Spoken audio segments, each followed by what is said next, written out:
আজকে আমরা দেখতেই পাচ্ছ কি আলোচনা করবো বাবা, এপ্রিল মাসের গুরুত্বপূর্ণ ঘটনাবলী।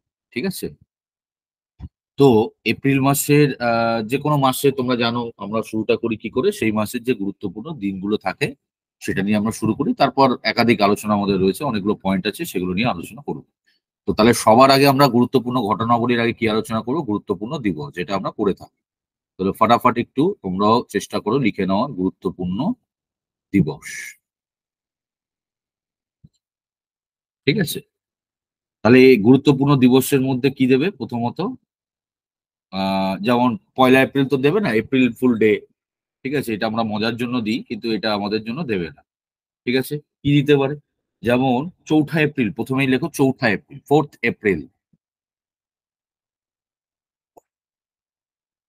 4th এপ্রিল এটা কি? এটা হচ্ছে international day of mine awareness, অর্থাৎ আন্তর্জাতিক খনি সচেতনতা দিবস। কি বললাম? আন্তর্জাতিক আন্তর্জাতিক আন্তর্জাতিক খনি সচেতনতা দিবস, মাইন। ঠিক আছে, international day of mine awareness, সচেতনতা দিবস, ভেরি ইম্পর্টেন্ট। ঠিক আছে, এটা মাথায় রাখতে হবে। 8 এপ্রিল, এই তোমাকে মাথায় রাখতে হবে। ঠিক আছে, এরপর যেগুলো গুরুত্বপূর্ণ সেগুলো আমরা পড়ছি। এরপর হচ্ছে তোমার এটা 4th, কিন্তু হ্যাঁ সরি, এটা বাংলায় লিখে ফেলেছি, এটা 4th এপ্রিল। এরপর করবে 7th এপ্রিল, এটা তোমরা পড়ে আসছো ছোটবেলা থেকে, মানে অনেকদিন ধরে এটা পরীক্ষায় দেয়। 7th এপ্রিল এটা হচ্ছে তোমার বিশ্ব স্বাস্থ্য দিবস, world health day. Very important, পরীক্ষায় দেয় বিশ্ব স্বাস্থ্য দিবস, বিশ্ব স্বাস্থ্য দিবস, ওয়ার্ল্ড হেলথ ডে। ওকে, 7th এপ্রিল। নেক্সট হচ্ছে 10th অফ এপ্রিল, কি দিবস? হোমিওপ্যাথি, বিশ্ব হোমিওপ্যাথি দিবস।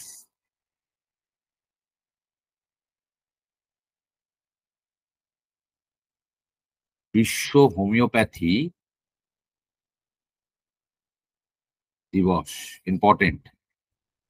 ঠিক আছে, হোমিওপ্যাথি দিবস পালন করা হয় সারা বিশ্ব জুড়ে। হোমিওপ্যাথি যে ট্রিটমেন্ট রয়েছে, চিকিৎসা ব্যবস্থা আছে, তার গুরুত্ব এবং সচেতনতা বৃদ্ধি, এর আর কি অ্যাওয়ারনেস প্রোগ্রাম হিসেবে ব্যবহার করা বিশ্ব হোমিওপ্যাথি দিবস। ঠিক আছে, কার জন্মদিন? Samuel Hahnemann. ঠিক আছে, স্যামুয়েল হ্যানিম্যান তিনি হচ্ছেন হোমিওপ্যাথির জনক। তাহলে তার জন্মদিন হিসাবে কি করা হয় এই বিশ্ব হোমিওপ্যাথি দিবস? স্যামুয়েল হ্যানিম্যান নামটা মাথায় রাখবে। হ্যানিম্যান অনেক সময় দেখবে হ্যানিম্যান বলে আর কি অনেক দোকানের নাম থাকে। ঠিক আছে, তো হ্যানিম্যান হচ্ছেন, তিনি হচ্ছেন হোমিওপ্যাথির জনক। তো 10th অফ এপ্রিল এটা পালন করা হয়। ঠিক আছে, মাথায় রাখবে। নেক্সট 11ই এপ্রিল,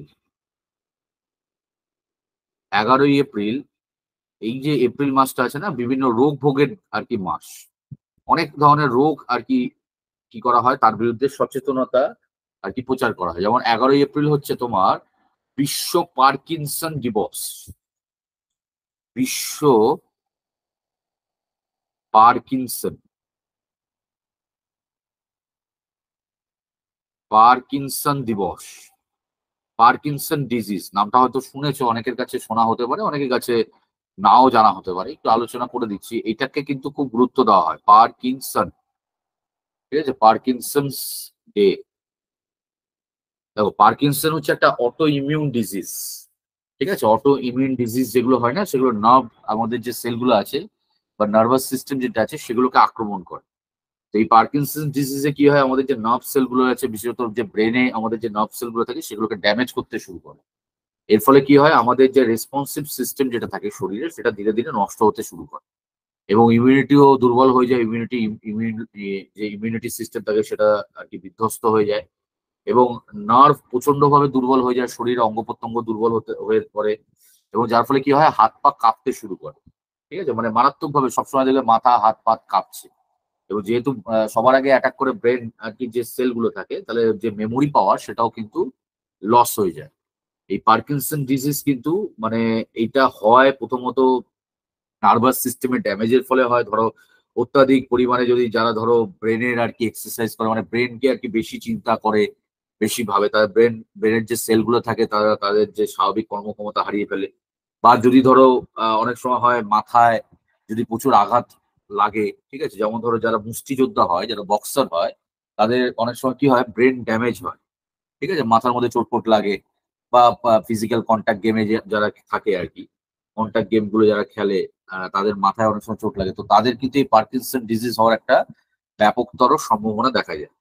তোমরা হয়তো দেখেছো ক্যাসিয়াস ক্লে, নাম শুনেছো হয়তো, ক্যাসিয়াস ক্লে, যাকে আর কি, যার পরবর্তীকালে তিনি নাম নিয়েছিলেন মোহাম্মদ আলী, বিশ্বের one of the greatest boxer in the world. তো এই মোহাম্মদ আলী, তার যদি শেষ জীবনটা দেখো, অনেক অনেক ভিডিও অ্যাভেলেবেল আছে ইউটিউবে, দেখবেন মোহাম্মদ আলী তিনি অলিম্পিকের শুভ সূচনা করছেন, কিন্তু দেখবেন তিনি তার ভিডিওগুলোতে মানে তাকে পুরো কাঁপতে দেখা যাচ্ছে, মানে তার হাত ফাত পুরো কাঁপছে, ঠিক আছে। তো এই ব্যক্তিটি কিন্তু এই পার্কিনসন ডিজিজে আক্রান্ত হয়েছিলেন, এবং এই পৃথিবী জুড়ে এখন কিন্তু এই পার্কিনসন ডিজিজের ভয়াবহতা এবং এর যে ব্যাপ্তি প্রচুর পরিমাণ। মানে বলা হচ্ছে ভারতীয়রা আর কি বেশিরভাগ ক্ষেত্রেই, যারা এই ধরো মানে ব্রেন কে কাজে লাগায়, বা ধরো প্রচুর আহ অনেক সময় দেখবে মুঠে মজুর যারা থাকে, মুঠে মজুররা কি করে, প্রচুর আর কি ওয়েট মাথার উপর তুলছে, যার ফলে কি হয়, ন্যাচারালি তাদের যে ব্রেন সিস্টেম থাকে, স্পাইনাল কর্ড থাকে, সেগুলো অনেকটা ড্যামেজ হয়, তারা কিন্তু এই পার্কিনসন ডিজিজে বয়সকালে আক্রান্ত হবেই, ঠিক আছে। তো এই হচ্ছে ব্যাপার। তো এটার সম্পর্কে একটু বলে রাখলাম তোমাদের, পার্কিনসন ডিজিজ আগামী দিনে শুনলে বুঝতে পারবে যে তার কি কি সমস্যা হতে পারে। নেক্সট এগিয়ে চলো আমাদের, এরপর কি পড়বো, এটা তো পার্কিনসন ডিজিজ গেল, এরপর হচ্ছে যেটা ইম্পর্টেন্ট, সেটা হচ্ছে 17 এপ্রিল, এটা হচ্ছে হিমোফেলিয়া ডে। আগেই বলেছি এই মাসটা হচ্ছে রোগ ভোগের মাস। 17 এপ্রিল হচ্ছে বিশ্ব হিমোফেলিয়া দিবস।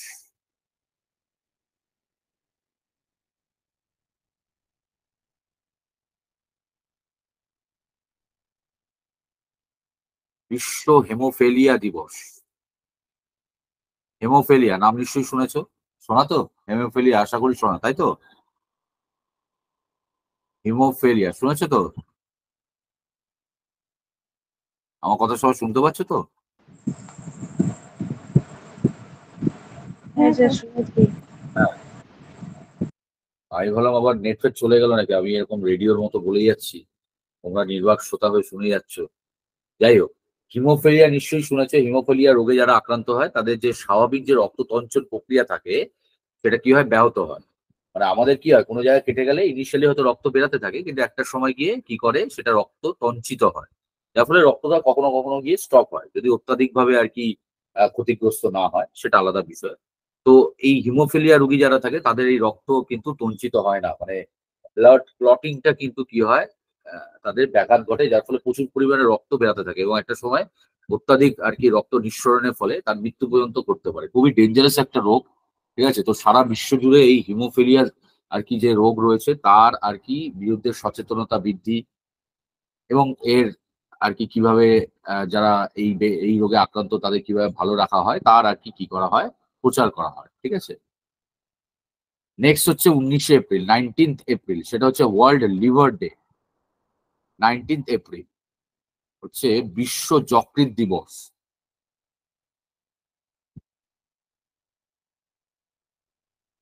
বিশ্ব যকৃৎ দিবস, ওয়ার্ল্ড লিভার ডে, যকৃৎ, ঠিক আছে। লিভারকে সুস্থ রাখা এবং লিভার তার প্রয়োজনীয়তা এবং তার গুরুত্ব, ঠিক আছে, এটাকে সচেতনতা বৃদ্ধি করা।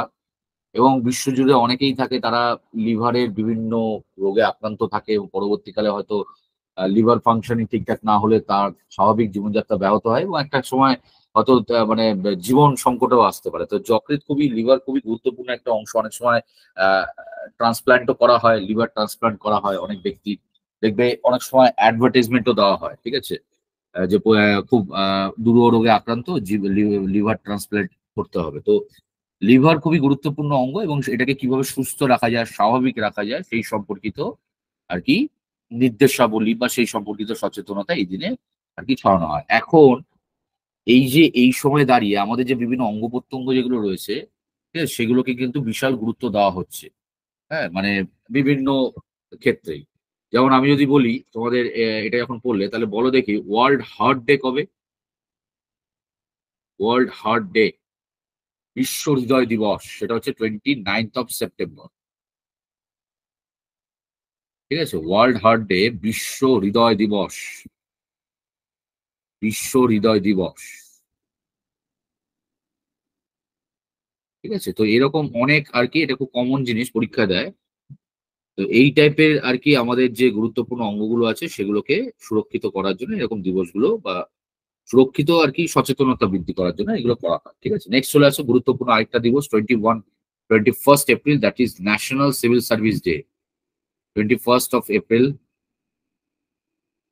এটা হচ্ছে ন্যাশনাল সিভিল সার্ভিস ডে, জাতীয় সিভিল সার্ভিস দিবস। সিভিল সার্ভিস, এটা কিন্তু ইম্পর্টেন্ট, পরীক্ষায় দেয়। ঠিক আছে, civil service day, public servant. ঠিক আছে, এই যারা আর কি সরকারি উচ্চপদস্থ আমলা হয় তারা নিজেদেরকে কি বলে, we are the public servant, তাই তো? তাহলে এই যে প্রত্যেকটা যে এমপ্লয়িজ রয়েছে তাদের আর কি যে কর্তব্য, তাদের যে দায়িত্ববোধ, সেটাকে অনুসরণ করার জন্য বা সেটাকে মনে করানোর জন্য কি করা হয়, এই দিনটা পালন করা হয়। ঠিক আছে, কোনোভাবে ভুললে চলবে না যে প্রত্যেকটা যারা সরকারি আর কি কর্মচারী, আধিকারিক যেই হোক না কেন, তাদের কাজই হচ্ছে জনগণকে সেবা করা বা তাদের আর কি পরিষেবা দেওয়া। সেবা নয়, পরিষেবা দেওয়া। তো ন্যাচারালি তাদের যে স্যালারিটা আর কি তাদেরকে প্রদত্ত হয় সেটা হচ্ছে সাধারণ জনগণের যে ট্যাক্স বা রাজস্ব তারা দেয় তার ভিত্তিতে। তো তাদের কিন্তু নিজের দায়িত্বটা সঠিকভাবে পালন করা উচিত, এই সম্পর্কিত বিভিন্ন নির্দেশাবলী এবং আর কি বিভিন্ন প্রচার এই দিনে করা হয়। ঠিক আছে, নেক্সট এর পরেরটা ভেরি ভেরি ইম্পর্টেন্ট, এই 7 এপ্রিল আর 22 এপ্রিল পরীক্ষায় খুব দেয়। 22 এপ্রিল, সেটা হচ্ছে কি, সেটা হচ্ছে তোমার পৃথিবী দিবস বা ধরিত্রী দিবস, মানে world earth day. World earth day, earth day মানে বিশ্ব ধরিত্রী দিবস, বিশ্ব ধরিত্রী বা পৃথিবী দিবস, মাথা রাখতে। নেক্সট 24 এপ্রিল হচ্ছে জাতীয় পঞ্চায়েতি রাজ দিবস। 24 এপ্রিল খুবই গুরুত্বপূর্ণ। জাতীয়, জাতীয় যে কটা থাকবে এগুলোকে বিশেষ গুরুত্ব দেওয়া হয়। জাতীয় পঞ্চায়েতি রাজ দিবস, পঞ্চায়েতি রাজ দিবস। ঠিক আছে, ন্যাশনাল পঞ্চায়েতি রাজ ডে। নেক্সট হচ্ছে that is malaria day, 25 April. আগেই বললাম রোগ ভোগের মাস, তাহলে এটা কি বিশ্ব ম্যালেরিয়া দিবস। এটাকে কিন্তু গুরুত্ব দেওয়া হয়, এটা পরীক্ষায় দেয়। ঠিক আছে, ম্যালেরিয়া কিন্তু হয়তো এখন এটা জীবন ঘাতকপূর্ণ নয় বা জীবনঘাতী নয়, কিন্তু একটা সময় কিন্তু ম্যালেরিয়া প্রচুর মানুষের মৃত্যু হতো। যাই হোক, তো বিশ্ব ম্যালেরিয়া দিবস পালন করা হয় 25 এপ্রিল। এবং এই ম্যালেরিয়া যখন পড়ছো নিশ্চয়ই তোমরা জানো বা জানা উচিত, বা যারা জানো না তারা জেনে নাও, এই ম্যালেরিয়ার সাথে কিন্তু কলকাতার একটা যোগসূত্র রয়েছে। মানে এইভাবে ভেবো না যে স্যার ম্যালেরিয়ার সাথে যোগসূত্র বলতে প্রচুর মানুষ আর কি কলকাতার আর কি ম্যালেরিয়া আক্রান্ত হয়, ওরকম নয়। এই ম্যালেরিয়া রোগে আক্রান্ত হয় আর কি কোন আর কি মশা কামড়ালে, সেটা হচ্ছে স্ত্রী অ্যানিফেলিস। স্ত্রী অ্যানিফেলিস যে মশা রয়েছে সেটা যদি দংশন করে তাহলে কি হতে পারে, ম্যালেরিয়া রোগ হতে পারে। এইবার এখানে একটা জিনিস মাথায় রাখতে হবে, যদি সেই স্ত্রী অ্যানিফিলিসের আর কি গায়ে বা শরীরে কি থাকে, তোমার পরজীবী মানে প্যারাসাইট, প্লাজমোডিয়াম ভাইভ্যাক্স। অ্যাকচুয়ালি এটা পরীক্ষায় দেয় যে ম্যালেরিয়া রোগের জন্য কোন অণুজীবী দায়ী বা কোন পরজীবী দায়ী, সেটা হচ্ছে প্লাজমোডিয়াম ভাইভ্যাক্স। এটা একটা পরজীবী অণুজীব। ঠিক আছে, এ কি থাকে, এ ওই স্ত্রী অ্যানিফিলিসের শরীরে থাকে। এবং এই যার শরীরে যে যেই স্ত্রী অ্যানিফিলিস মশার শরীরে এই প্লাজমোডিয়াম ভাইভ্যাক্স অণুজীব আছে, সে যদি দংশন করে তাহলে তার লাভা থেকে কিন্তু কি হয়, ম্যালেরিয়া ছড়ায় বা ম্যালেরিয়া আক্রান্ত হতে পারে, ছড়ায় না, আক্রান্ত হতে পারে। তাহলে স্বাভাবিকভাবে এই সম্পর্কিত আর কি যে তথ্য, এই যে পুরো আর কি এই প্লাজমোডিয়াম ভাইভ্যাক্স এবং এই যে স্ত্রী অ্যানাফিলিস তার যে লাভা, এইটিকে অনুসন্ধান করেছিলেন রোনাল্ড রস। নিশ্চয়ই নামটা শুনেছো তোমরা, রোনাল্ড রস বলে একজন ব্যক্তি, রোনাল্ড। ঠিক আছে, রোনাল্ড, রোনাল্ড রস বলে একজন আর কি গবেষক। তিনি এই কলকাতার যে পিজি হসপিটাল রয়েছে এসএসকেএম, সেখানকার যে ল্যাবরেটরি আছে সেখানে তিনি কি করেন, এটার সম্পর্কিত তিনি বিভিন্ন তথ্য এবং অনুসন্ধান করে 1901 সালে তিনি এটাকে আবিষ্কার করেন, মানে ম্যালেরিয়া রোগের প্রকৃত কারণ তিনি অনুসন্ধান করে বের করেন। রোনাল্ড রস কলকাতায় বসে এই আর কি অনুসন্ধানটা গবেষণাটা তিনি করেছিলেন, এবং এর জন্য 1902 সালে তাকে নোবেল দেওয়া হয়। ঠিক আছে, এই জন্য তাকে 1902 সালে তাকে কি করা হয়, ভাইরোলজি ডিপার্টমেন্ট থেকে তাকে কি করা হয়, তাকে নোবেল দেওয়া হয়। তো এটা এটা খুব গুরুত্বপূর্ণ যে ম্যালেরিয়ার রোগের কারণ এবং তার অনুসন্ধান করা, এবং তার সাথে কিন্তু কলকাতার নাম কিন্তু আর কি জড়িত রয়েছে। কথাগুলো বোঝা যাচ্ছে তো, সবাই বুঝতে পারছো তো? তো গল্পটা মনে থাকবে তো? আচ্ছা। ঠিক। নেক্সট দেখো, লাস্ট যেটা অতি সম্প্রতি অ্যাড করা হয়েছে, দ্যাট ইজ 30th এপ্রিল। সেটা কেন্দ্রীয় সরকার আর কি করেছে, আয়ুষ্মান ভারত দিবস। আয়ুষ্মান ভারত, আয়ুষ্মান ভারত দিবস। ঠিক আছে, মানে ভারতবর্ষে যে যে যে যে স্বাস্থ্য পরিষেবা আছে সেটাকে আর কি গুরুত্ব দিয়ে আরো সেটার আর কি আরো বৃহত্তর ক্ষেত্রে সেটাকে আরো ডেভেলপমেন্ট করার উদ্দেশ্য নিয়ে আয়ুষ্মান ভারতের, জানো তোমরা, কেন্দ্রীয় সরকারের একটা প্রজেক্ট, ঠিক আছে, যার মাধ্যমে আর কি পরিষেবা দেওয়া, স্বাস্থ্য ক্ষেত্রে পরিষেবা দেওয়া হয়। এবং 30শে এপ্রিল দিনটাকে আর কি এই আয়ুষ্মান ভারত বলে যে প্রজেক্টটা ছিল সেটার আর কি নাম অনুসারে বা সেটার সূচনা অনুসারে এই দিনটাকে আয়ুষ্মান ভারত হিসাবে আর কি পালন করা হয়। ঠিক আছে, তাহলে এই ছিল তোমার মোটামুটি এপ্রিল মাসের যে গুরুত্বপূর্ণ দিনগুলো সেগুলো। ঠিক আছে, সবাই মোটামুটি জায়গাগুলো লিখে নিয়েছো তো বা বুঝতে পেরেছো তো, বলো?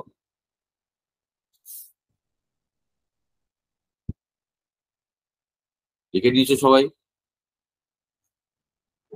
স্যার, বলো। বলছি যে ওই হোমিওপ্যাথি দিবসের ডক্টরের নামটা কি বললেন, একবার বলুন। Samuel Hahnemann. আচ্ছা। Samuel Hahnemann. দেখবে অনেক দোকানে না এরকম হোমিওপ্যাথি দোকানে লেখা থাকে হ্যানিম্যাল ফার্মেসি বা হ্যানিম্যান শপ, এরকম লেখা থাকে। তাহলে হ্যানিম্যান কে? হ্যানিম্যান যেহেতু তোমার এই হোমিওপ্যাথির জনক, তো তার নামেই এটা করা হয়। ঠিক আছে, স্যার, 30 এপ্রিলটা কি বললেন? কোনটা বাবা? 30শে এপ্রিল হচ্ছে তোমার আয়ুষ্মান ভারত দিবস। আয়ুষ্মান ভারত দিবস এটা হচ্ছে কেন্দ্রীয় সরকার তারা পালন করে ভারতবর্ষে, মানে এখনকার যারা কেন্দ্রীয় সরকার আছে তাদের আর কি যে আয়ুষ্মান প্রজেক্ট আছে তোমরা জানো, এবং তাদের দাবি অনুসারে এটা হচ্ছে ভারতের আর কি ইতিহাসে স্বাস্থ্য পরিষেবায় কি এসছে, একটা যুগান্তকারী পরিবর্তন এনেছে। তো আয়ুষ্মান প্রজেক্ট এবং আয়ুষ্মান ভারত মানে স্বাস্থ্য সেবাকে আরো উন্নত করা এবং উন্নততর পরিষেবা দেওয়া, এই উদ্দেশ্য নিয়ে আয়ুষ্মান ভারত দিবস 30শে এপ্রিল পালন করা হয়। বোঝা গেছে? হ্যাঁ, হ্যাঁ, হ্যাঁ। ওকে, চলো এবার আমরা আমাদের এটা তো গেল স্ট্র্যাটেজিকের পার্টটা। এবার আমরা আমাদের যে কারেন্ট অ্যাফেয়ার্স এর যে পার্টটা আছে সেটা এবার আমরা আলোচনা করব।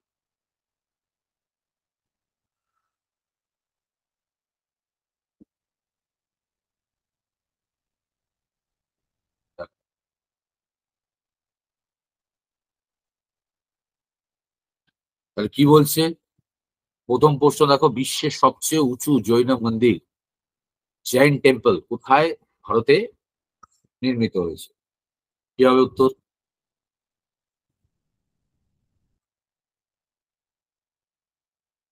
এটা শুধুমাত্র ভারতের নয়, পৃথিবীর সবচেয়ে বড় বলতে পারো জৈন মন্দির, উঁচু তো বটেই, বড়ও বটে।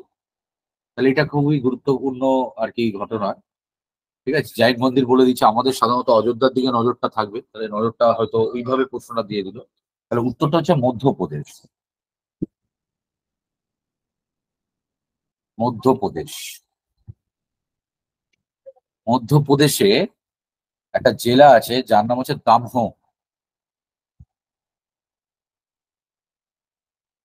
মধ্যপ্রদেশের দামহ জেলায়, ঠিক আছে, মধ্যপ্রদেশের দামহ জেলায় ভারতের এবং বিশ্বের সবচেয়ে উঁচু জৈন মন্দির স্থাপিত হয়েছে, যার নাম হচ্ছে কি বড়ে বাবা কি মন্দির। ঠিক আছে, টেম্পল অফ বড়ে বাবা। বড়ে মানে আমরা বলি না অনেক সময় বড়ে, বড় বাবা, ওরকম ইংলিশে এটাকে বলে বড়ে বাবা। বড়ে বাবা কি মন্দির। ওকে, clear?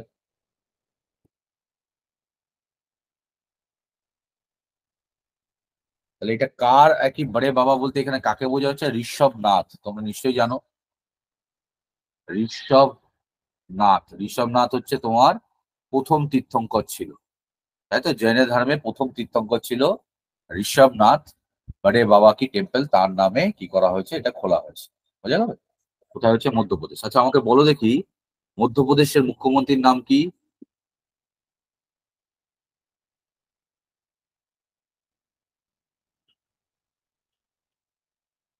Now, CM of Madhya Pradesh কি হবে? মোহন যাদব। চেঞ্জ হয়েছে কিন্তু, মোহন যাদব। ঠিক আছে, মাথায় রাখো। ক্লিয়ার স্যার, সবাই? হ্যাঁ বলো।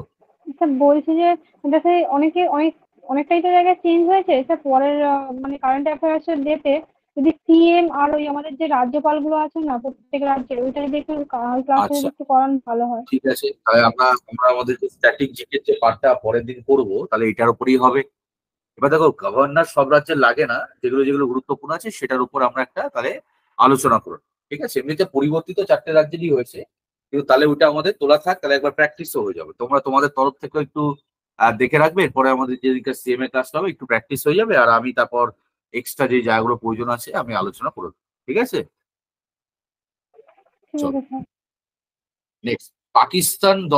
পাকিস্তান ক্রিকেট দল ওয়ানডে এবং টি-20 নতুন কোচকে নিয়োগ করা হয়েছে। কোন ব্যক্তি? এবার দেখো, সাধারণত পাকিস্তানের ক্রিকেট কোচ কে হলো সেটা নিয়ে আমাদের প্রশ্ন দেওয়াটাই না দেওয়াটাই স্বাভাবিক, কিন্তু এখানে মাথায় রাখতে হবে যে ব্যক্তিকে কোচ করা হয়েছে পাকিস্তানে, সে ব্যক্তি ভারতের পূর্বাতন কোচ ছিলেন। এবং শুধু তাই নয়, 2011 সালে ভারত যখন 50 ওভার যে ক্রিকেট ম্যাচ হয় তখন কিন্তু তিনি ভারতের কোচ ছিলেন, ভারত যখন জিতেছিল। তোমরা জানো 1983 সালে ভারত প্রথম 50 ওভারের আর কি যে ওয়ার্ল্ড কাপ ছিল সেটা জিতেছিল, এবং তারপর 2011 সালে জিতেছিল। এবং 2011 সালে যখন ভারত আর কি 50 ওভারের ম্যাচে আর কি ওয়ার্ল্ড কাপ জেতে, তখন যে ব্যক্তি ভারতের কোচ ছিল তাকে কিন্তু অতি সম্প্রতি পাকিস্তান দলে কোচ করা হয়েছে। তাহলে উত্তরটা কি হবে? Gary Castle. উত্তরটা হচ্ছে গ্যারি ক্যাস্টেল।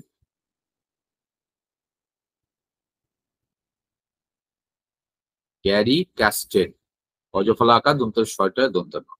ইনি দক্ষিণ আফ্রিকা প্রাক্তন কে ছিলেন? ক্রিকেটার ছিলেন দক্ষিণ আফ্রিকা। তাহলে কেন গুরুত্বপূর্ণ? কেন তিনি ভারতে আগে কোচ ছিলেন এবং তার আর কি তত্ত্বাবধানেই কিন্তু ভারত 2011 সালে ওয়ার্ল্ড কাপ জিতেছিল। ঠিক আছে, তাহলে এটা তোমাদের জন্য গুরুত্বপূর্ণ। নেক্সট প্রশ্ন, লিখে নিয়েছো সবাই?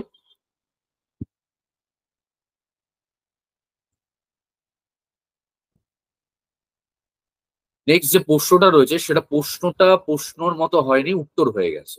ঠিক আছে, দেখো কি বলা হয়েছে, যে পাকিস্তানের উপপ্রধানমন্ত্রী ডেপুটি প্রাইম মিনিস্টার ঘোষণা করা হয়েছে কাকে? এখানে দেখো এটা উত্তরের উত্তর হয়ে গেছে, উত্তরটা হচ্ছে এসাহাক দার, অর্থাৎ পাকিস্তানের ডেপুটি প্রাইম মিনিস্টার। ঠিক আছে, হিসাবে কাকে নিয়োগ করা হয়েছে?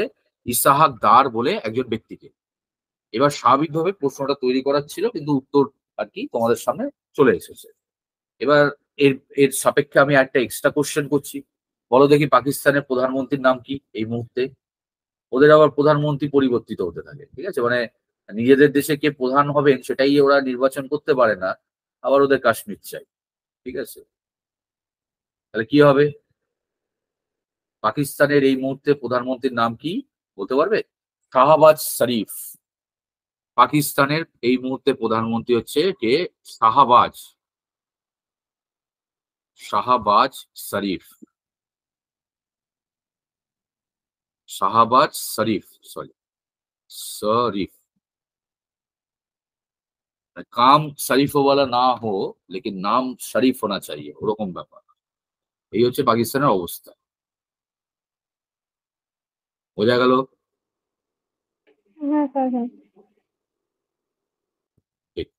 আর যদি জিজ্ঞেস করে স্যার প্রেসিডেন্ট কে, রাষ্ট্রপতি কে পাকিস্তানে, তাহলে তিনি হচ্ছেন আসিফ আলী জারদারি। প্রেসিডেন্ট মানে রাষ্ট্রপতি আসিফ আলী জারদারি। এগুলো আমাদের পার্শ্ববর্তী রাষ্ট্র। আসিফ আলী জারদারি।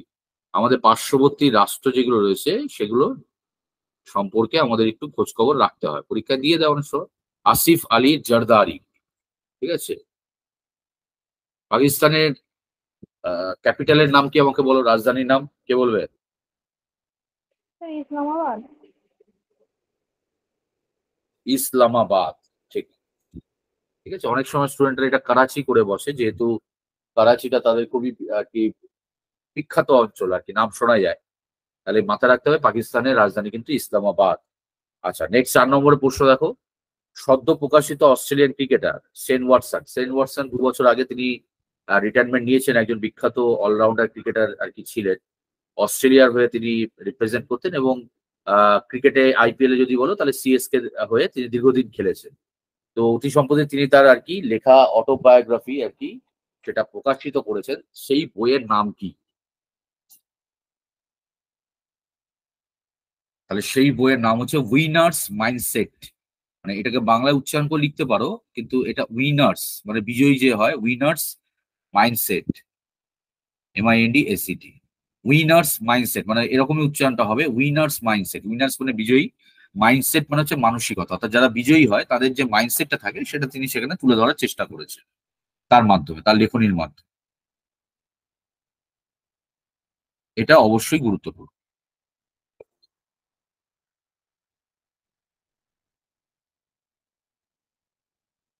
নেক্সট। স্যার একবার একটু দেখি, বানানটা একটু বাকি আছে। কি বলছো একটু সুন্দরভাবে গুছিয়ে বলো। ঠিক আছে, উইনার্স মাইন্ডসেট, এবার ঠিক আছে। আচ্ছা, চলো দেখো, ভারতের প্রথম ট্রান্সশিপমেন্ট হাব কোথায় হতে চলেছে? তাহলে স্যার প্রথমে তো একটু আমাদের অবগত করুন ট্রান্সশিপমেন্ট কি জিনিস, আগে তো সেটা বুঝতে হবে। তাহলে দেখো, ট্রান্সশিপমেন্ট হচ্ছে এমন একটা জায়গা, সাধারণত কি হয় আমরা পোর্ট জানি, বন্দর, এছাড়া আমরা ডক ইয়ার্ড জানি। ডক ইয়ার্ড, দেখো পোর্টে কি হয়, পোর্টে ব্যবসা মানে ইম্পোর্ট এক্সপোর্ট, মানে মাল জাহাজ থেকে ওঠে নামে এইসব কাজ চলে।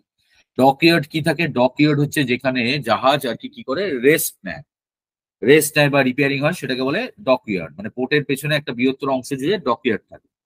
ট্রান্সশিপমেন্ট হচ্ছে এমন একটা জোন যেখানে সবকিছু থাকবে, সেখানে পোর্টও থাকবে, ডকইয়ার্ড শিপ থাকবে, এবং এখানে কি হবে, এখানে সব রকমের সুযোগ সুবিধা থাকবে। মানে আমার এরকম হতে পারে, ধরো একটা একটা জাহাজ আসলো, ধরো বিদেশ থেকে একটা জাহাজ আসলো, এবার জাহাজটার মধ্যে কোনো ত্রুটি ধরা পড়েছে, কোনো একটা ফল্ট ধরা পড়েছে। এবার স্বাভাবিক ক্ষেত্রে কি হয়, সাধারণ ক্ষেত্রে সেই জাহাজটাকে ওই ডকইয়ার্ডে পাঠিয়ে দেওয়া হয় এবং সেখানে রিপেয়ারিং হয়। এবার রিপেয়ারিং এ একটা জাহাজ যাওয়া মানে সেটা 3-4 মাসের জন্য গ্যারেজ হয়ে গেল, মানে সেটা আর ওখান থেকে 3-4 মাস আগে বের করা যায় না, কারণ একটা জাহাজ রিপেয়ারিং করা কিন্তু মুখের কথা না।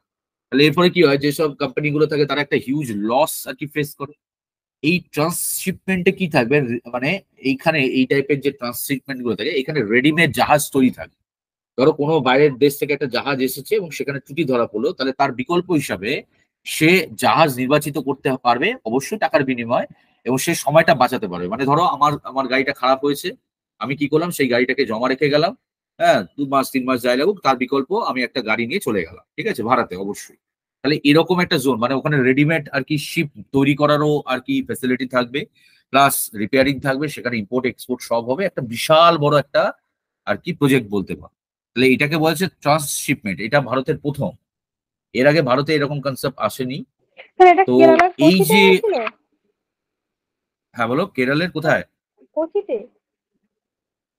না, কেরলের অ্যাকচুয়ালি পোর্টটা কোচি থেকে একটু দূরে, সামান্য দূরে, এটার নাম আছে, তার নাম কি, ভিজিনজাম। একটু নামটা কঠিন, আমি আগে ইংলিশে লিখে নিই, হিনজ সরি ভিন হিন জ্যাম, মানে হিন জাম, বোঝা গেল? হিন জাম কোথায়, কেরল, কোচি থেকে সামনেই, কিন্তু কেরল। হিন নামটা মাথায় রাখবে। কোন গোষ্ঠী করছে, অবশ্যই আদানি। কোন গোষ্ঠী, মানে ভারতের আর কি যে শিপিং মিনিস্ট্রি রয়েছে, শিপিং মিনিস্ট্রি এরা কি করেছে, আদানি গোষ্ঠীকে কি করেছে, সম্মতি দিয়েছে এটা করার জন্য। আদানি গ্রুপকে সম্মতি দিয়েছে এটা করার জন্য, ঠিক আছে। হিন জাম মাথা রাখবে, কেরল। ওকে।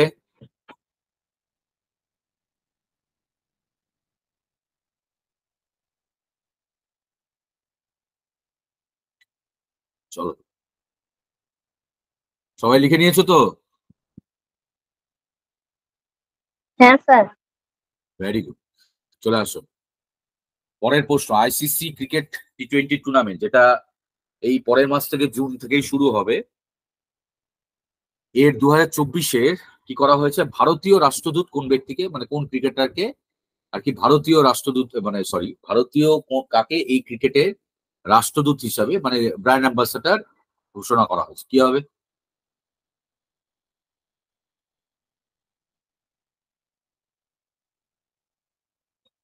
দেখো, প্রথমত এই যে ওয়ার্ল্ড কাপটা, এটা প্রথমবার কোথায় হচ্ছে? প্রথমবার হচ্ছে ইউএসএ অ্যান্ড ওয়েস্ট ইন্ডিজ।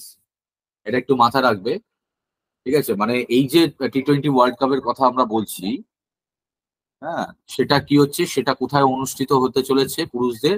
সেটা হতে চলেছে ওয়েস্ট ইন্ডিজ অ্যান্ড ইউএসএ তো হতে চলেছে, ঠিক আছে? প্রথমবার, ইউএসএ তে এর আগে হয়নি। ওকে, তো এইবার ভারতের আর কি তরফ থেকে কি করা হয়েছে, কাকে কি করা হয়েছে ভারতের তরফ থেকে? যুবরাজ সিং, নাম শুনেছো তো? হ্যাঁ স্যার। যুবরাজ সিংকে কি করা হয়েছে? এর ব্র্যান্ড অ্যাম্বাসেডর ঘোষণা করা হয়েছে। আর এই যে পুরো ক্রিকেট টুর্নামেন্টটা হবে, এর আর কি স্পন্সরশিপ কে করছে? Amul, the test of India. বোঝা গেল? তাহলে ব্র্যান্ড অ্যাম্বাসেডর টি-20 ওয়ার্ল্ড কাপের কে হয়েছে? যুবরাজ সিং কে করা হয়েছে, ঠিক আছে? এবং এই পুরো তোমার এই যে পুরো টুর্নামেন্টটা হবে, ঠিক আছে, এটা কি হবে? এটা স্পন্সর করছে আমুল। তবে একটা জিনিস মাথায় রাখবে, এখানে ভারতীয় যুবরাজ সিংকে বলা আছে, এছাড়া আরো দুজন আছে এই ব্র্যান্ড অ্যাম্বাসেডর। একজন হচ্ছে কি ক্রিস গেইল, মানে শুধুমাত্র ভারতীয় যে করা হয়েছে যুবরাজ সিংকে এরকম নয়, ক্রিস গেইলও আছে এই ব্র্যান্ড অ্যাম্বাসেডর। এবং বিখ্যাত দৌড়বিদ ওশিয়ান বোল্ট, নাম শুনেছে নিশ্চয়ই, বিখ্যাত দৌড়বিদ, অলিম্পিক রেকর্ড হোল্ডার ওশাইন বোল্ট, ঠিক আছে? তাহলে মোটামুটি এখন অব্দি এই তিনজনকে কি করা হয়েছে, তোমার ব্র্যান্ড অ্যাম্বাসেডর ঘোষণা করা হয়েছে, যুবরাজ সিং, ক্রিস গেল এবং উসেন বোল্ট। ঠিক আছে? তো ভারতীয় হিসেবে কে, সেটা গুরুত্ব পাবে অবশ্যই যুবরাজ সিং। এবং এবছর কোথায় হতে চলেছে? প্রথমবার ইউএসএ, এবং তার সাথে সাথে ওয়েস্ট ইন্ডিজে এই হবে, এবং আবুল ব্র্যান্ড অ্যাম্বাসেডর। নেক্সট, পরের প্রশ্নটা দেখো। সবার আগে পড়ো, প্রশ্নগুলোকে ভালো করে পড়ো, তাহলে উত্তর দিতে সুবিধা হবে। বলছে ভারতে প্রথম কি করা হচ্ছে? প্রথম বহুমুখী সবুজ হাইড্রোজেন পাইলট প্রকল্প, first multipurpose green hydrogen project plant কোথায় শুরু হতে চলেছে? কি হবে? স্যার দুটো মনে আছে অপশন, কোনটা ঠিক জানি না, একটা হিমাচল প্রদেশ আর একটা সিকিম। দুটোর মধ্যে কোনটা হবে বুঝতে পারছি না। না, ওটা হিমাচল প্রদেশ, ঠিক আছে? হিমাচল প্রদেশ বাবা। দেখো, প্রথমত এর আগের দিন আমি আলোচনা করেছিলাম যে সবুজ হাইড্রোজেনটা কি একটা বিকল্প আর কি জ্বালানি, ফসিল ফুয়েল যেগুলো রয়েছে, অর্থাৎ জীবাশ্ম জ্বালানি যেগুলো আমরা ব্যবহার করি, তার একটা বিকল্প জ্বালানি হচ্ছে এই আর কি সবুজ হাইড্রোজেন, যেটা অনেকটাই আর কি কার্বন আর কি যে নিঃসরণ, সেটাকে নিয়ন্ত্রণ করতে পারবে বলে আশাবাদ বিভিন্ন বিজ্ঞানীরা। তো এর স্বাভাবিকভাবে এই গ্রিন হাইড্রোজেন, এটার ব্যবহার এবং এর আর কি প্রস্তুতি নিয়ে আর কি যথেষ্ট উন্মাদনা রয়েছে। তো ভারতের সবচেয়ে বড় কি করেছে তোমার, বড় এই সবুজ আর কি হাইড্রোজেন পাইলট প্রকল্প, এটা শুরু হয়েছে কোথায়?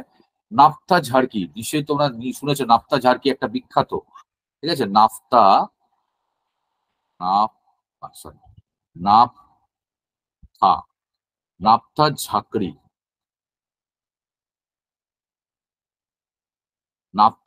এটা পরীক্ষায় দেয়। নাফতা ঝাঁকড়ি, নিশ্চয়ই নামটা শুনেছো। নাফতা ঝাঁকড়ি হাইড্রো প্রজেক্ট তোমরা নিশ্চয়ই শুনেছো, জলবিদ্যুৎ প্রকল্প। ঝাঁকড়ি এটা, হ্যাঁ ঝাঁকড়ি, ইংলিশে লিখলে ঝাঁকড়ি। নাফতা ঝাঁকড়ি হাইড্রো প্রজেক্ট বা জলবিদ্যুৎ কেন্দ্র, এটা অবস্থিত কোথায়? হিমাচল প্রদেশে, হিমাচল প্রদেশ। তাহলে এটা কোথায় হয়েছে? এটা হয়েছে নাফতা ঝাঁকড়ি, ঝাঁকড়ি হচ্ছে জেলাটার নাম, তার মানে ঝাঁকড়ি জেলার, পুরোটা লিখলে ঝাঁকড়ি জেলার, হিমাচল প্রদেশে ঝাঁকড়ি জেলায় কি হচ্ছে, ভারতের বৃহত্তম বহুমুখী হাইড্রোজেন পাইলট প্রকল্প অতি সম্প্রতি এর উদ্বোধন করা হয়। ঠিক আছে, এটা খুব ইম্পর্টেন্ট, কিন্তু মাথায় রাখতে হবে এটা দিতে পারে। আমাকে তোমরা জানাও যে হিমাচল প্রদেশের মুখ্যমন্ত্রীর নাম কি? কি হবে? সুখবিন্দর সিং। শুনতে পেলাম না বাবা, একটু ভালো করে বলো। স্যার সুখবিন্দর সিং সুখবিন্দর সিং। সুখবিন্দর সিং সুখু, পরেরটা বলবে না? এত সুন্দর নাম, হ্যাঁ, সুখুটা বাদ দিয়ে দিলে।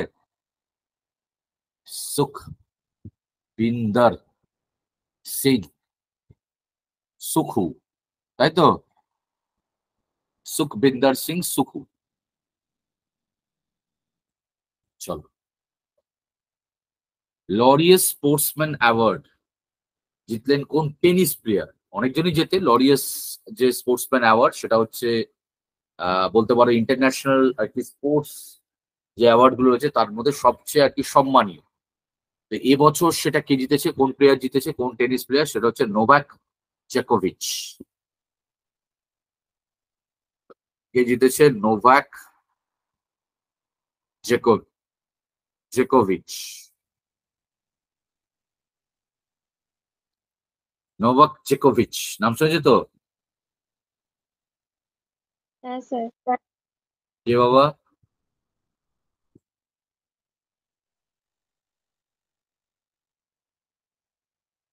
নোভাক জোকোভিচ কোন দলের, মানে কোন দেশের? সার্বিয়া, তাই তো? Serbia, very good. সার্বিয়া এখনো অব্দি 24টা গ্র্যান্ড স্ল্যাম তিনি জিতেছেন, তাই তো? 24টা গ্র্যান্ড স্ল্যাম তিনি জিতেছেন, হাইয়েস্ট বাই এনিবডি, মানে হাইয়েস্ট নয়, মানে পুরুষদের মধ্যে তিনি হাইয়েস্ট। এখনো অব্দি সবচেয়ে বেশি গ্র্যান্ড স্ল্যাম বিজয়ী, গ্র্যান্ড স্ল্যাম 4টে হয় তোমরা জানো, অস্ট্রেলিয়ান ওপেন, ওয়েম্বলডন, ফ্রেঞ্চ ওপেন আর ইউএস ওপেন, 4টে গ্র্যান্ড স্ল্যাম হয়।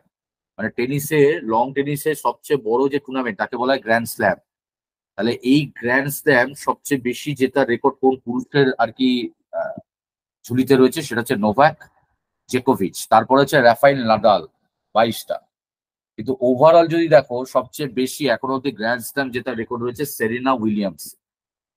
ঠিক আছে, সেরেনা উইলিয়ামস আমেরিকার, তার ঝুলিতে এখন অব্দি সবচেয়ে বেশি কি রয়েছে আর কি গ্র্যান্ড স্ল্যাম জেতার রেকর্ড রয়েছে, এটা মাথা রাখ। যাই হোক, তো এবছরের লোরিয়াস স্পোর্টসম্যান অ্যাওয়ার্ড যেটা রয়েছে সেটা জিতলেন কে? নোভাক জোকোভিচ। তিনি সার্বিয়া থেকে রিপ্রেজেন্ট করে থাকেন। এটা আমরা অলরেডি আলোচনা করেছি, আশা করি তোমাদের মনে আছে। বিশ্ব ম্যালেরিয়া দিবস কবে পালন করা হয়?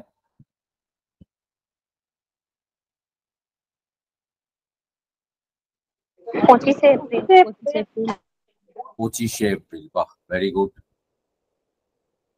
ধন্যবাদ তোমাদের। নেক্সট, লতা দীননাথ মঙ্গেশকর পুরস্কার। ঠিক আছে, দেখো, লতা মঙ্গেশকর পুরস্কার সেটা দেওয়া হয় প্লেব্যাক সিঙ্গিং এর জন্য। নিশ্চয়ই মনে আছে, আমরা আগের সপ্তাহে পড়েছিলাম সুরেশ ওয়াদেকার। ঠিক আছে, মানে লতা মঙ্গেশকর অ্যাওয়ার্ড সেটা দেওয়া হচ্ছে প্লেব্যাক সিঙ্গিং এর জন্য, এবং সেটা পেয়েছিলেন সুরেশ ওয়াদেকার, আমরা আলোচনা করেছিলাম। এখানে লতা দীননাথ মঙ্গেশকর যে অ্যাওয়ার্ডটা, এটা দেওয়া হয় এক্সিলেন্সি ইন ফিল্মোগ্রাফি, অর্থাৎ মুভিতে অনবদ্য আর কি পারফরমেন্স করার জন্য এই অ্যাওয়ার্ডটা দেওয়া হয়। ঠিক আছে, কোনো মুভিতে ধরো কোনো সিনেমায় অনবদ্য আর কি তার অভিনয় দক্ষতা কেউ দেখালো, তাহলে তাকে এই পুরস্কার সম্মানিত করা হয়। তো এবছর এই অ্যাওয়ার্ডটা পেয়েছে কে? রণদীপ হুড্ডা। রণদীপ হুড্ডা নাম শুনেছো তো? স্যার মুম্বই। অমিতাভ বচ্চনকে দেওয়া হচ্ছিল না? হ্যাঁ বাবা, অমিতাভ বচ্চনকে কি দেওয়া হয়েছে? অমিতাভ বচ্চনকে নয়, ও আচ্ছা। সাভারকর, বীর সাভারকর। ঠিক আছে, বীর সাভারকর মুভি দেখেছো? এই কিছুদিন আগে বেরোলো না, দেখেছিলে? মানে এটা কি বলে, এর আর কি ট্রেলারটা দেখেছিলে? এটা আমরা আলোচনা করছি এবছর, আগের বছর পেয়েছিলেন হচ্ছে অমিতাভ বচ্চন, বুঝেছো? স্যার এটা কিসের জন্য একবার একটু বলে দিন এই এটা হচ্ছে অ্যাওয়ার্ডটা। এক্সিলেন্সি ইন ফিল্মোগ্রাফি, অর্থাৎ অভিনয় দক্ষতার জন্য। ঠিক ঠিক আছে, মুভিতে কোনো আর কি ফিল্মে অভিনয় দক্ষতার জন্য এটা দেওয়া হয়। গত বছর পেয়েছিলেন হচ্ছে অমিতাভ বচ্চন, এবছর পেয়েছে কে? রণদীপ হুড্ডা। বুঝেছো? এইগুলো একদম হ্যাঁ স্যার। রিসেন্ট, মানে জাস্ট তোমার ধরো এই 28, 29, 27 যেগুলো হয়েছে সেগুলো। ঠিক আছে, নেক্সট সৌরভ ঘোষাল। অতি সম্প্রতি তিনি তিনি একজন আন্তর্জাতিক আর কি স্পোর্টসম্যান, খেলোয়াড়। অতি সম্প্রতি তিনি অবসর গ্রহণ করলেন। কোন খেলার সাথে তিনি যুক্ত ছিলেন? কি হবে? সৌরভ ঘোষাল কিন্তু খুব বিখ্যাত একজন খেলোয়াড়। কোন খেলার সাথে তিনি যুক্ত? বলো দেখি। উত্তরটা হচ্ছে স্কোয়াশ। নাম শুনেছো? স্কোয়াশ।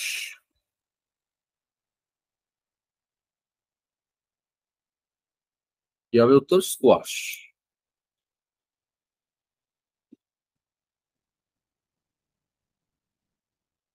স্কোয়াশ খেলা, স্কোয়াশ খেলা কি জিনিস তোমাদের বললে বুঝবে। দেখবে অনেক সময় থাকে না, মানে ধরো এটা একটা রুম, এটা একটা বদ্ধ রুম, এখানে দুজন প্লেয়ার রয়েছে, এর হাতে একটা কি আছে? র্যাকেট রয়েছে, এর হাতে একটা র্যাকেট রয়েছে। এটা দেওয়াল, এটা দেওয়াল। এ বলটাকে র্যাকেট দিয়ে মারছে, এখানে বলটা আবার ধাক্কা খেয়ে এর কাছে যাচ্ছে। এ আবার বলটাকে মারছে, এখানে ধাক্কা খেয়ে এর কাছে যাচ্ছে। এই টাইপের খেলা দেখবে অনেক সময় হয়। মানে কাছের ঘর থাকে, কাছের একটা থাকে এদিক থেকে, আর এদিকে একটা দেওয়ালের মতো থাকে, তাহলে দেওয়ালের দিকে মারছে, এই আবার এটাকে রেসপন্স করছে, এর কাছে যাচ্ছে। এটা হচ্ছে স্কোয়াশ। ঠিক আছে, স্কোয়াশ কিন্তু খুব আর কি মানে মোটামুটি এখন এর জনপ্রিয়তা পাচ্ছে।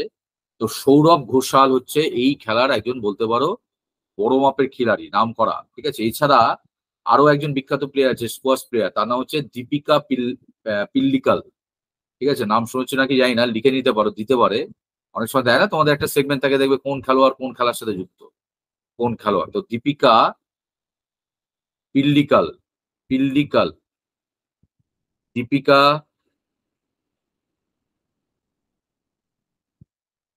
পিল্লিকাল, এও হচ্ছে কিন্তু আর কি খুব আর কি বিখ্যাত। দীপিকা পিল্লিকালও হচ্ছে স্কোয়াশ খেলা খুব বিখ্যাত। ঠিক আছে, এছাড়া ঋত্বিক ভট্টাচার্য এরা হচ্ছে বিখ্যাত স্কোয়াশ প্লেয়ার। ঠিক আছে, দিয়ে দিতে পারে। তো অতি সম্প্রতি সৌরভ ঘোষাল তিনি স্কোয়াশ খেলোয়াড়, তিনি কি করলেন? অবসর গ্রহণ করলেন। নেক্সট, আশা করি এটা যারা আইপিএল দেখছো তারা পারবে। ইন্ডিয়ান প্রিমিয়ার লিগের ইতিহাস গড়লেন প্রথম বোলার হিসেবে 200 উইকেট তুলেন কে? কোন প্লেয়ার?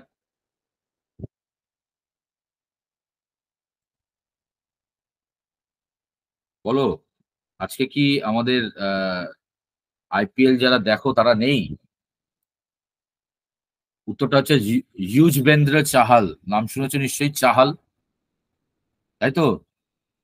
ইউজ বেন্দ্র, ইউজবেন্দ্র চাহাল, ইউজবেন্দ্র চাহাল তিনি ইতিহাস করেছেন। তিনি কোন দলের হয়ে খেলেন? তিনি খেলেন হচ্ছে রাজস্থান রয়্যালস। ঠিক আছে, তিনি কি খেলেন? রাজস্থান রয়্যালস এর হয়ে খেলেন। তিনি রেকর্ড করেছেন কি করার? তিনি সবচেয়ে বেশি উইকেট তোলার কি করেছেন? রেকর্ড করেছেন। ঠিক আছে, এখন অব্দি 200 উইকেট, সবচেয়ে বেশি। নেক্সট, এটা আমরা আলোচনা করেছি কোন দিন জাতীয় পঞ্চায়েতি রাজ দিবস পালন করা হয়? কি হবে?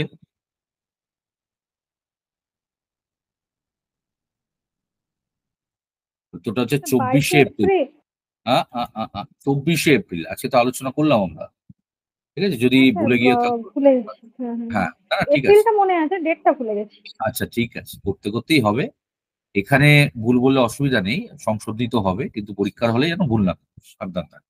ঠিক আছে, 24শে এপ্রিল। তাহলে জাতীয় পঞ্চায়েতি রাজ দিবস পালন করা হয় 24শে এপ্রিল। ঠিক আছে, আর 21শে এপ্রিলটা মাথায় রাখবে, সেটা হচ্ছে ন্যাশনাল সিভিল সার্ভিস ডে, জাতীয় সিভিল সার্ভিস দিবস। নেক্সট, ওড়িশা গভর্নমেন্ট অর্থাৎ ওড়িশা সরকার একটা খুব গুরুত্বপূর্ণ পুরস্কার তারা বিতরণ করে, কিসের জন্য? সোশ্যাল সার্ভিসের জন্য, অর্থাৎ সামাজিক পরিষেবার জন্য। সেই অ্যাওয়ার্ডটার নাম কি? এর নামটা হচ্ছে কিস, KISS, মানে এর ফুল ফর্ম হচ্ছে Kalinga institute of social science. ঠিক আছে, এর হিউম্যানিটেরিয়ান অ্যাওয়ার্ড। মাথায় রাখবে, এটা পরীক্ষায় দেয়, অনেক সময় কোশ্চেনটা দেয় যে kiss award, Kalinga institute of social science humanitarian award কোন রাজ্য দেয়? তাহলে কলিঙ্গ দিয়ে দিলে হয়তো অনেক সময় বুঝতে সুবিধা হয়। কলিঙ্গ তো তোমরা জানো ওড়িশার আর কি প্রাচীন নাম। তো এই অ্যাওয়ার্ডটা দেওয়া হয়, হিউম্যানিটেরিয়ান অ্যাওয়ার্ড, বুঝতেই পারছো, যারা সোশ্যাল ওয়ার্কের সাথে যুক্ত, মানবিকতা আর কি যারা দেখায় তাদেরকে দেওয়া হয়। তো এবছর মতো 2021-এর আর কি দেওয়া হলো, 2024-এ এই অ্যাওয়ার্ড দেওয়া হলো। কাকে দেওয়া হলো? রতন টাটা। এটা কিন্তু খুবই ইম্পর্টেন্ট একটা ইভেন্ট, পরীক্ষায় দিতে পারে। রতন টাটা তোমরা জানো একজন মানে যেটাকে বলা হয় সম্ভ্রান্ত ব্যক্তি, ঠিক আছে, এবং লেজেন্ড আর কি, যেটাকে বলা হয় খুবই মহানুভব যাকে বলে মানুষ। এরকম মানুষ বিরল, যিনি জীবনে প্রতিষ্ঠিত হয়েছেন এবং এত উঁচু জায়গায় নিজেকে নিয়ে গেছেন। তা সত্ত্বেও তিনি সবসময় নিজেকে কি করেছেন, বিভিন্ন ওই মানবিক যে তার রূপ সেটা ফুটে উঠেছে। প্রচুর ডোনেট করেন তিনি, ঠিক আছে, প্রচুর আর কি মানুষের তিনি উপকার করেন। তো রতন টাটা সাহেবকে কি করা হয়েছে, এই কলিঙ্গ আর কি Kalinga institute of social science humanitarian award বা কিস অ্যাওয়ার্ডে তাকে ভূষিত করা হয়েছে। ঠিক আছে, মাথায় রাখবেন। নেক্সট, হাইব্রিড প্রযুক্তির দ্বারা কি করা হয়েছে, ভারতে প্রথম স্টেডিয়াম তৈরি করা হলো। হাইব্রিড পিচ মানে ক্রিকেটে যেটা ব্যবহৃত হয়, জানো ক্রিকেটের যে আর কি খেলা হয় সেটা পিচের উপর হয়, এবং এটা ইতিহাসে প্রথমবার হলো যে হাইব্রিড পিচের ব্যবহার হলো। এটা একটু বলে রাখি, হাইব্রিড পিচটা কি। ধরো ক্রিকেট খেলার যে পিচ গুলো থাকে সাধারণত কি হয়, সেগুলো মাটি দিয়ে তৈরি হয়, ঠিক আছে। এই ধরো পিচ, এখানে উইকেট থাকে, তোমরা জানো 3টে উইকেট, এখানে 3টে উইকেট, এর মধ্যেই ব্যাটিং বোলিং হয়, খেলা হয়। আর এই হচ্ছে স্টেডিয়াম।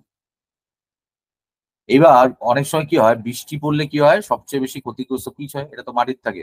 তাহলে যতক্ষণ পিচ রিকভার না হয় ততক্ষণ খেলা শুরু করা যায় না, এবং বৃষ্টির জন্য অনেক খেলা এরকম কি হয়ে যায়, ভেস্তে যায়।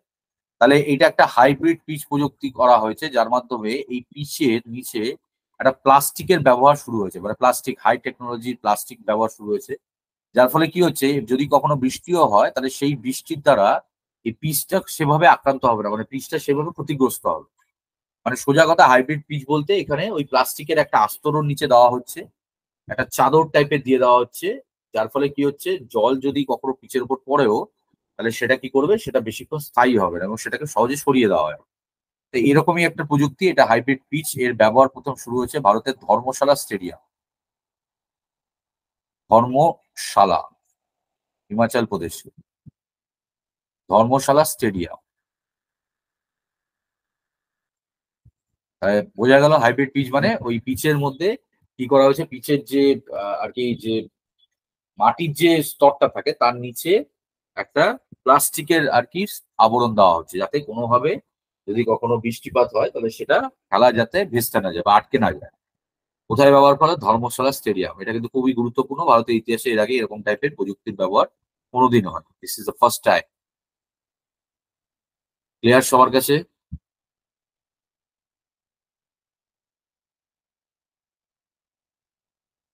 সবাই বুঝতে পারছো তো? আজকে একটু অনেকেই দেখছি মানে গরমে মেবি এনার্জি হারিয়ে ফেলেছো নাকি সবাই? প্রত্যুত্তর পাওয়া যাচ্ছে না, কি সমস্যা? সবাই শুনতে পাচ্ছ তো? হ্যাঁ, একেবারে নিউ তো ওই জন্য, মানে কারেন্ট অ্যাফেয়ার্স তো একটু ওই জন্য চুপ করে আছে সবাই মনে হয়। আচ্ছা, না এগুলো একদম রিসেন্ট তো, হয়তো সেভাবে তোমরা সোর্স পেয়ে ওঠো। একটু পুরনো হলে হয়তো অনেক সময় তোমরাও ঘাটাঘাটি করো, হয়তো সোর্স পাওয়া যায়। কিন্তু এগুলো একদম ওই যে বলছে 28, 29, 30 তারিখের এপ্রিল মাসে, তাহলে স্বাভাবিক একদম নতুন, এগুলো কিন্তু ভালো করে তৈরি করবে, ঠিক আছে।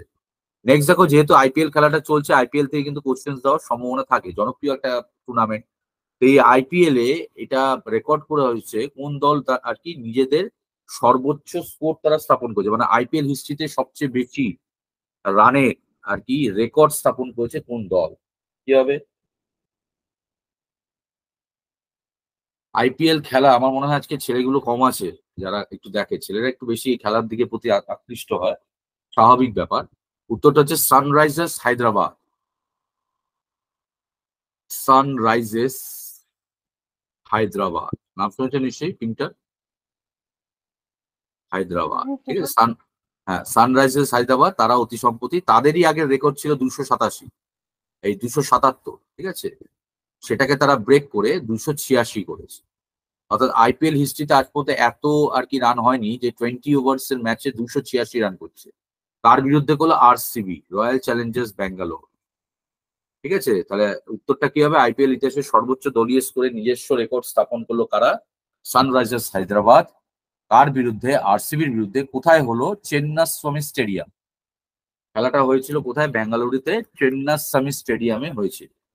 ঠিক আছে, তাহলে এটা এখনো অব্দি রেকর্ড, এবং এটা তোমাদের জন্য গুরুত্বপূর্ণ, দিতেই পারে যে কোনো রেকর্ড, সেটা আর কি দেওয়ার সম্ভাবনা থেকেই যায়।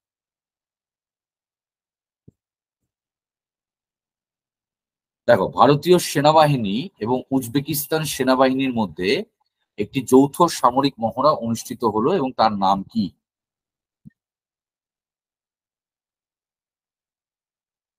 ভারতীয় সেনাবাহিনী এবং উজবেকিস্তান সেনাবাহিনী। দেখো, এটা একটু বলি, তোমরা এর আগে আমি তোমাদের পড়িয়েছিলাম যে বিভিন্ন দেশের মধ্যে কি হয়, তোমার অনুষ্ঠান হয়, মানে সামরিক মহড়া হয়, দ্বিপাক্ষিক সামরিক মহড়া হয়, বাইল্যাটারাল আর কি মিলিটারি এক্সারসাইজ হয়। এর মাধ্যমে বিভিন্ন দেশের সাথে যে সম্পর্ক, সেটাকে আরো ভালো করার চেষ্টা করা হয়। সামরিক মহড়া হওয়া মানে হচ্ছে একটা দেশের সাথে অন্য দেশের যে সম্পর্ক, সেটাকে আরো, তার বুনিয়াদটা আরো শক্তিশালী করা। তো এরকম ভারতীয় সেনাবাহিনী এবং উজবেকিস্তান সেনাবাহিনীর মধ্যে অতি সম্প্রতি সামরিক মহড়া অনুষ্ঠিত হলো, যার নাম ছিল ডাস্ট লিক। কি নাম? Dust, dust lip, dust, DUST, dust, DUST, dust lip. ঠিক আছে, অর্থাৎ ডাস্ট লিপ। এর আগেও আমি তোমাদের পড়িয়েছিলাম বিভিন্ন দেশের মধ্যে, যেমন hand in hand China, Surya Kiran India Nepal, নিশ্চয়ই মনে আছে, মিত্র শক্তি ইন্ডিয়া শ্রীলঙ্কা, মৈত্রী ইন্ডিয়া থাইল্যান্ড। ঠিক আছে, তো এইগুলো আমি পড়িয়েছিলাম এর আগে। সম্প্রীতি ইন্ডিয়া বাংলাদেশ। সেরকমই আর কি সাইক্লোনটা এর আগের সপ্তাহে আলোচনা করেছিলাম, সাইক্লোনটা হচ্ছে ইন্ডিয়া আর মিশর। ঠিক আছে, তো এরকমই ডাস্ট লিপ হচ্ছে ভারতীয় সেনাবাহিনী এবং উজবেকিস্তান সেনাবাহিনীর মধ্যে যৌথ সামরিক মহড়া, যেটা কিছুদিন আগেই আর কি হলো। ওকে, দেখো আজকে আমাদের শেষ প্রশ্ন যেটা, সেটা কি? ভারতীয় হকি টিম, মহিলা হকি টিমের কোচ অতি সম্প্রতি কাকে নিয়োগ করা হয়েছে? দেখো, ভারতীয় হকি টিমটা কিন্তু খুব গুরুত্বপূর্ণ, এখান থেকে প্রশ্ন দেয়। মানে আমরা সাধারণত ক্রিকেট থেকে বুঝি, ক্রিকেট টিমের কোচকে বললে বলে স্যার হেড কোচ হচ্ছে আপনার, ভারতীয় ক্রিকেট টিমের হেড কোচ হচ্ছে রাহুল দ্রাবিড়। ঠিক আছে, এবং ব্যাটিং কোচ হচ্ছে বিক্রম রাঠোর। তো এইগুলো কমন, কিন্তু ভারতীয় আর কি যে হকির দল রয়েছে, তার মহিলা এবং পুরুষ দলের কোচকে, বা কোনো ধরো বিখ্যাত যে টুর্নামেন্ট গুলো হয়, ধরো ওয়ার্ল্ড কাপ খেলতে যাচ্ছে, এমনি টুর্নামেন্ট গুলো তো দেয় না, যেমন এখন তোমাকে দেবে না হকি টিমের কোচকে, ক্যাপ্টেনকে। কিন্তু যখনই কোনো ধরো ইন্টারন্যাশনাল টুর্নামেন্ট হচ্ছে, হকি ওয়ার্ল্ড কাপ হবে, তাহলে সামনে রয়েছে, তাহলে সেই হকি ওয়ার্ল্ড কাপে ভারতীয় দলকে আর কি নেতৃত্ব দিচ্ছে কে, ক্যাপ্টেনকে, তখন দেয়। এগুলো একটু খেয়াল রাখবে। ঠিক আছে, তো আপাতত এটা ভালো প্রশ্ন যে ভারতীয় মহিলা দলের আর কি হকি দলের কোচ, এই পদটা দীর্ঘদিন খালি ছিল, এই পদে নিয়োগ করা হলো কাকে? হরেন্দ্র সিং।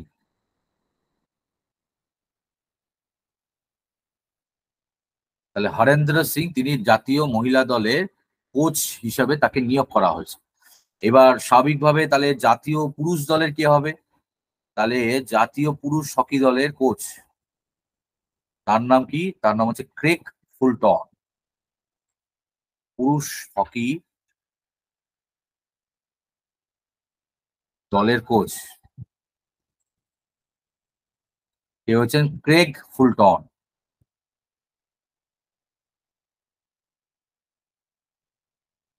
Craig Fulton. ঠিক আছে, বোঝা গেছে?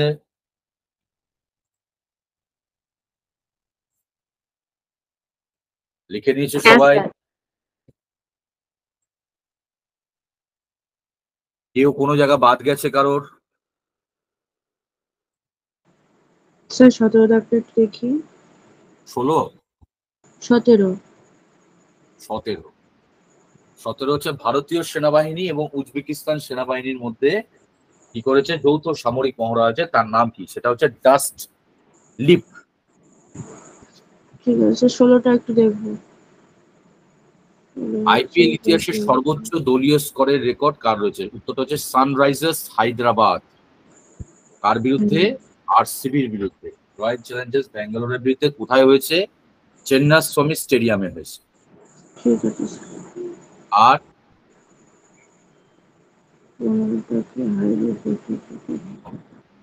ক্লিয়ার হয়েছে সবার? স্যার 14টা একটা একটু দেখি।